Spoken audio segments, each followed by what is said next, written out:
You know what nobody tells you about retirement? It's not the money that's hardest. It's not the boredom either, though that catches a lot of people. It's the year. That first year. 12 months of trying to figure out who you are when nobody needs you to be anywhere at 7 in the morning. I retired a while back. Won't say exactly when, but long enough ago to look back and see what I did right, what I did wrong, and 7 specific things I wish I'd done differently. This isn't advice, it's just what I'd whisper to me if I could go back. The first one, I wish I hadn't said yes to everything. When word got out I was retired, the invitation started. Help my brother-in-law with his shed, drop the grandkids at school 3 days a week, be the unofficial chauffeur for my elderly mother, join the bowls club committee, help organise the school reunion. I said yes to all of it because I felt like I owed something, like retirement was a gift and I had to pay it back by being available. By month 4, I was busier than when I was working, and I hadn't read a single book or finished a single coffee in peace. What I'd tell myself now? Say no to almost everything for the first 6 months. Not forever, just long enough to figure out what you actually want to do with the time. You can always say yes later. You can rarely take a yes back. The second one? I wish I hadn't touched my super in the first 6 months. I had a balance I'd worked 40 years to build, and the moment I retired, I felt this urge to use it, like it was finally mine to spend. I bought things I didn't need, upgraded the car when the old one was fine, renovated the laundry, took a holiday that, looking back, was more about proving to myself I was retired than about actually wanting to go. In 6 months, I spent around $40,000 that I had no real plan for, just because I could.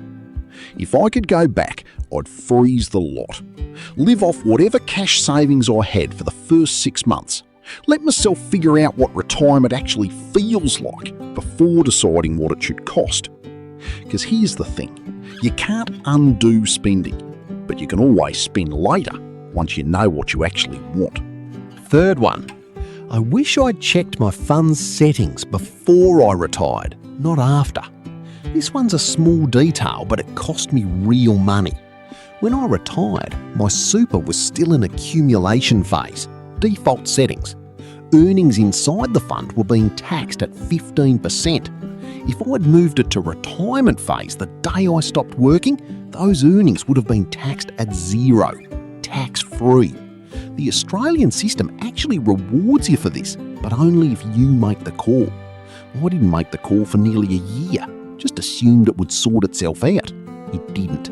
I paid roughly $2,800 in tax that year that I didn't need to pay.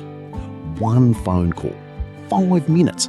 I waited 11 months too long to make it.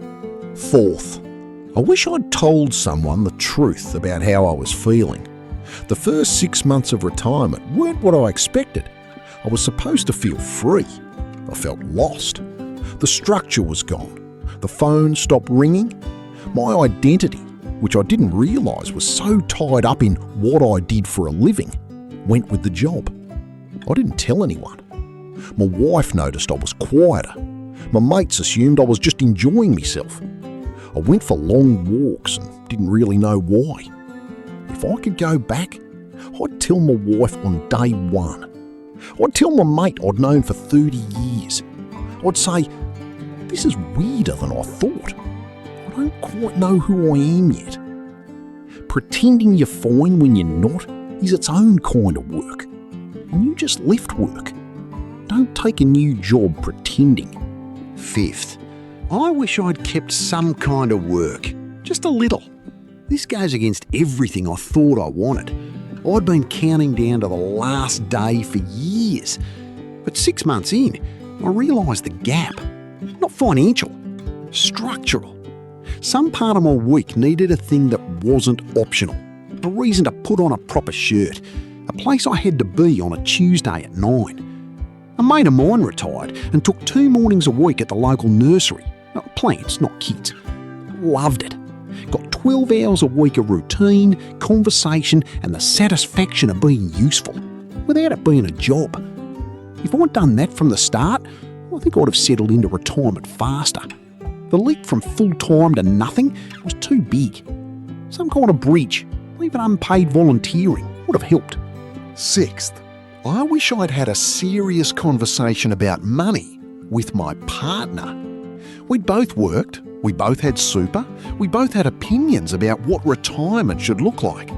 But we'd never actually sat down, pen, paper, no TV on in the background, and talked about it. What we wanted as a couple, what we could realistically afford, what we'd compromise on. The first year of retirement was full of small disagreements that turned out to be one big disagreement we'd never had. About money, about travel, about how much time we should spend with the grandkids, about whether we should downsize. We sorted it eventually, but the first year was harder than it needed to be because we hadn't had the conversation before. If you're married, have the talk before retirement, not after. And the seventh thing? I wish I'd stopped comparing. This is the one that's hardest to explain. When you retire, you suddenly start seeing other retirees. The bloke down the street who's always on a cruise. The mate from work who retired with $1 million more than you. The neighbour who looks 10 years younger because he plays golf 4 times a week. You don't notice them when you're working. The moment you stop, they're everywhere. I spent a lot of that first year quietly comparing.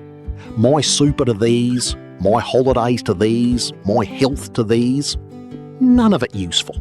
All of it stealing the present moment from the only person living it, me. If I could go back, I'd put my head down, mind my own retirement. Trust that the next door neighbour's life is none of my business. 7 things. Don't say yes to everything. Don't touch the super too early. Check your fund settings. Tell someone the truth about how you're feeling. Keep some kind of small work or purpose. Have the money talk with your partner before retirement. And stop comparing yourself to other retirees. I'm not saying I had a bad first year. I had a good one. But I could have had a great one. And the difference between good and great wasn't money. It was the 7 things above. If you're about to retire, or you're a few months in and feeling a bit off, I hope this helps. What about you? What did you wish you'd done in your first year of retirement? Or what are you most worried about not getting right? Drop it in the comments. I read every single one. I'm the Retired Aussie. I'll see you in the next one.